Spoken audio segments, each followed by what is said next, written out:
Hola, mi nombre es Belén Zapata y desde todas las latitudes de la región les doy la bienvenida a nuestro punto de encuentro en el arte y el conocimiento, el noticiero científico y cultural iberoamericano NSC, el espacio informativo de la Asociación de las Televisiones Educativas y Culturales Iberoamericanas, ATEI. ¿Qué ha pasado con el agujero de la capa de ozono? ¿Por qué el olor a tierra mojada es tan codiciado? ¿Y a qué colegio fue Gabriel García Márquez en Zipaquirá, Colombia? Acompáñame en este recorrido de 30 minutos a descubrir lo que se produce, se investiga y se crea cerca de ti. El Sol es una estrella enorme que tiene un diámetro de 1,4 millones de kilómetros y está relleno de gases calientes que representan más del 99% de la masa total del sistema solar. Su temperatura alcanza los 5.500 grados centígrados en la superficie y más de 15 millones en el núcleo. ¿Cuánta masa pierde el Sol por segundo y cuánta energía genera? Nuestro Sol es una enorme esfera de gas cargado eléctricamente. La luz ultravioleta y los rayos X permiten ver las enormes erupciones del campo magnético, llenas de plasma caliente. El diámetro de la Tierra es más de 100 veces menor que el del Sol. Comparada con este y las extremas fuerzas elementales que lo dominan, la Tierra es diminuta, prácticamente insignificante. El núcleo del Sol alberga la energía que lo hace brillar. A temperaturas de 15 millones de grados centígrados y una enorme presión, el hidrógeno se funde y se convierte en helio. La radiación liberada tarda unos 100.000 años en llegar hasta la superficie del Sol. Cada segundo convierte 4 millones de toneladas de materia en energía, algo insignificante para la magnitud del Sol. En comparación, esos 4 millones de toneladas equivalen al peso de más de 10.000 aviones de larga distancia a plena carga. Nuestra estrella también pierde masa debido al viento solar. Este flujo continuo de partículas atraviesa todo el sistema planetario y forma una burbuja protectora. El viento solar le quita al Sol 1 tonelada de masa por segundo. Y en tan solo un segundo, el Sol libera tanta energía como la que consumimos en la Tierra en 1 millón de años. Aunque se puede calcular con fórmulas, resulta casi inconcebible desde la óptica humana. Solo una ínfima parte de esta energía llega a la Tierra, ya que la luz disminuye con la distancia. El Sol se encuentra en la mitad de su vida. Seguirá suministrando calor y luz a nuestro planeta durante otros 4.500 millones de años. Durante su larga existencia, perderá apenas 1 milésima parte de su masa, prácticamente nada. Cuando haya quemado todo su hidrógeno, el Sol se convertirá en una gigante roja. Se inflará enormemente y lanzará al espacio entre el 10 y el 20% de su masa. Entonces habrá muerto. Antes habrá convertido a la Tierra en un lugar desértico e inhabitable.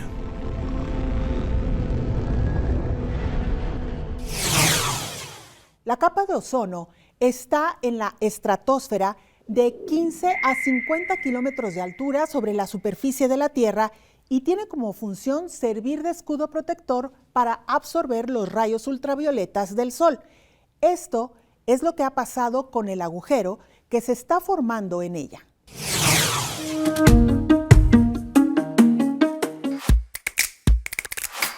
So, they used to be a huge problem, and because of that, there was a hole, especially in the Antarctic, in the ozone layer. Ozone works as Earth's natural sunscreen. It prevents harmful UV radiation to come down to the surface to cause skin cancer and damage vegetation. Man-made substances such as chlorofluorocarbons, because they were so safe, they were used in a variety of applications such as refrigerants or insulation foams. These gases have very long atmospheric lifetime and can find their way into the stratosphere, When up there, they can decompose and release chlorine and bromine atoms and destroy ozone. Although there are ozone-depleting gases everywhere in the atmosphere, the ozone hole forms in the Antarctic because of the special weather conditions there. The very cold temperatures in Antarctic can form ice clouds called polar stratospheric clouds. Special chemical reactions can occur on these clouds and destroy ozone and form a hole in the Antarctic during spring. The ozone-depleting gases have been regulated by the Montreal Protocol, which is an international agreement signed by all countries around the world. And because of this, their levels in the atmosphere has been decreasing. As a result, in recent years, the ozone layer has shown first signs of recovery, although there are still large year-to-year variabilities in its size and strength. But the whole world has worked together effectively to reduce the problem, and because of that, it is projected the ozone layer will recover and return to a healthy level by mid-century. Petricor es una palabra de origen griego derivada de petros, piedra, e ícor, un mineral presente en la sangre de los dioses. El término fue acuñado en 1964 por los geólogos australianos Isabel Joy Beer y R.G. Thomas. Sumando Ciencia nos dice qué es este característico olor a tierra mojada. Bienvenidos una vez más a Sumando Ciencia. El día de hoy hablaremos de ¿qué es el petricor? Seguramente te has preguntado el por qué nos gusta tanto ese olor tan característico a tierra mojada. Pero ¿sabes de dónde viene ese olor tan característico? Cuando dices que huele a tierra húmeda, en realidad lo que estás oliendo es una molécula producida por cierto tipo de bacteria. Esa molécula, conocida como geosmina, es producida por el Streptomyces. Las gotas de agua que golpean el suelo hacen que la geosmina se libere en el aire y, en consecuencia, sea mucho más abundante después de la lluvia. Bacterias, plantas e incluso rayos pueden contribuir a emitir ese agradable olor a aire limpio y tierra húmeda que experimentamos después de una tormenta eléctrica. A ese olor se le conoce como petricor. Este aroma ha sido perseguido por científicos e incluso perfumistas por su gran atractivo.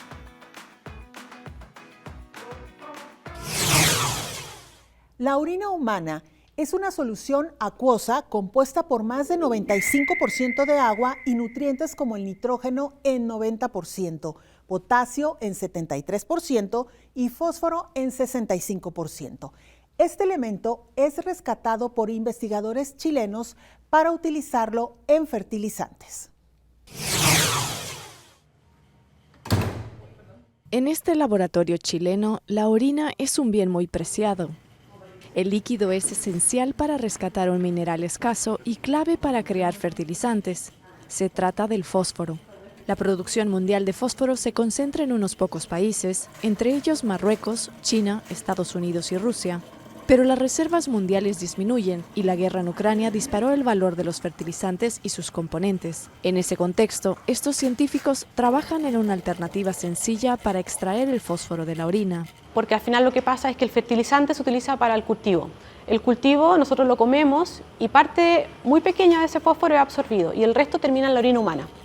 Y posteriormente se pierde por las aguas residuales. Entonces lo que nosotros buscamos es intentar cortar este sistema lineal y transformarlo en un proceso circular. Es decir, el fósforo en vez de que se vaya por las aguas residuales, recuperarlo de forma de un producto que sea comercial y que tenga propiedades para ser utilizado como fertilizante. La orina ya se usa como fertilizante en países como Estados Unidos, Francia, Nepal o Ucrania. E inclusive los astronautas de la Estación Espacial Internacional lo reciclan para cultivar tomates. Pero no es fácil encontrar donantes voluntarios, por eso apelan al aporte de los 5 miembros del equipo de investigación, a familiares y amigos. Cuando comenzamos este proyecto, este fue yo creo que uno de los principales desafíos, convencer a la gente que nos donara su orina, porque queríamos hacer este estudio. ¿Por qué? Porque la gente piensa que los residuos, el agua residual, la orina son cosas, desechos que nos sirven y eso está totalmente equivocado porque para el caso de la orina es una fuente importante de recursos. La misma agua, los nutrientes. Cuando uno empieza a saber más del tema o investigar y se entera como de las cosas que están pasando, para qué sirve el proyecto, obvio que a uno le da más ganas de aportar. Para crear el fertilizante, el experimento chileno mezcla la orina con agua de mar, que aporta el magnesio necesario. Después de unos días de reposo, se crean pequeños cristales, listos para ser usados como fertilizante. La técnica es prometedora, considerando que un humano orina 1,5 litros por día en promedio y que unos 500 gramos de cristales podrían fertilizar 1 tonelada de tierra. Pero la masificación de esta técnica por ahora choca con la legislación local, porque en Chile la orina no aparece en el listado de los cerca de 700 fertilizantes autorizados, por ello aún no se puede utilizar. Las obras merecedoras de mención especial, premio o galardón en el Certamen Audiovisual Iberoamericano de Divulgación Cultural y Científica Createi son incorporadas al repositorio de Atei Media. La 4ª edición del evento se realizará en Cusco, Perú, en julio del 2024. Muy pronto, el Perú recibirá a los profesionales de los medios de comunicación más destacados de Iberoamérica. En julio, la ciudad del Cusco será sede de Createi, el evento que premia la creatividad y la innovación en la divulgación cultural y científica. El IRTP te invita a formar parte de esta gran experiencia, que promueve contenidos de calidad para el desarrollo de la educación en Iberoamérica. Una iniciativa de la Asociación de las Televisiones Educativas y Culturales Iberoamericanas. ATI, en favor de la creación de contenidos educativos, científicos y culturales. El Parque Nacional Pumalín Douglas Tompkins de Chile fue creado el 28 de febrero del 2018 y forma parte de los bosques templados lluviosos de los Andes australes, declarado Reserva de la Biosfera por la Organización de las Naciones Unidas para la Educación, la Ciencia y la Cultura, la UNESCO, en 2007. El Parque Nacional Pumalín Douglas Tompkins inauguró este lunes su centro de visitantes. Esta experiencia inmersiva simula con olores, sonidos, imágenes y narraciones un recorrido por las zonas claves del parque, una iniciativa creada para acercar a todos los públicos a la conservación. Christine Tompkins, cofundadora de la marca Patagonia, creadora de Rewilding Chile y viuda del filántropo estadounidense Douglas Tompkins. Este parque tiene casi todo que lo necesita. Más visitas, más jóvenes que cuando se van del parque entienden su relación con la naturaleza. A sus 73 años, Tompkins explicó el gran cambio de la mirada hacia la naturaleza de cuando era una niña a como es ahora, y asegura que la gran motivación entre los jóvenes es el temor que tienen de su futuro, donde se imaginan un planeta en el que no todo está bien. El 25% de los bosques de alerces milenarios de todo Chile se encuentran en este gran paraíso natural de 402.392 hectáreas, de las cuales 293.338 fueron donadas por Tompkins. Carolina Morango, directora ejecutiva de la Fundación Rewilding Chile. Lo principal que necesita un parque es, aparte del cuidado y del equipo, digamos, necesario para cuidarlo, es el financiamiento. Y ese financiamiento, que en Chile es muy bajo para los parques nacionales, tiene que ver con una mirada país hacia la conservación.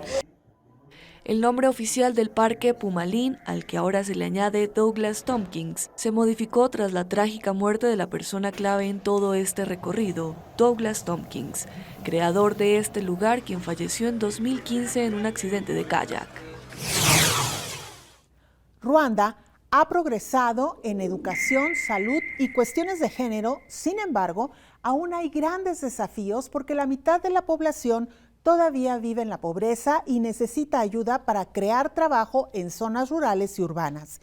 Una mujer posee un kiosco solar que le ayuda a generar ingresos.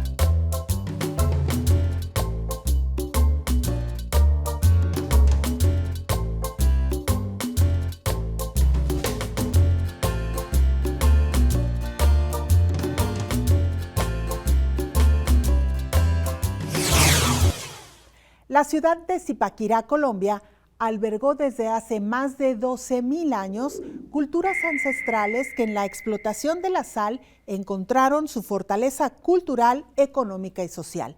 Su catedral está a 180 metros bajo tierra y también se localiza el Colegio de Varones, al que asistió Gabriel García Márquez.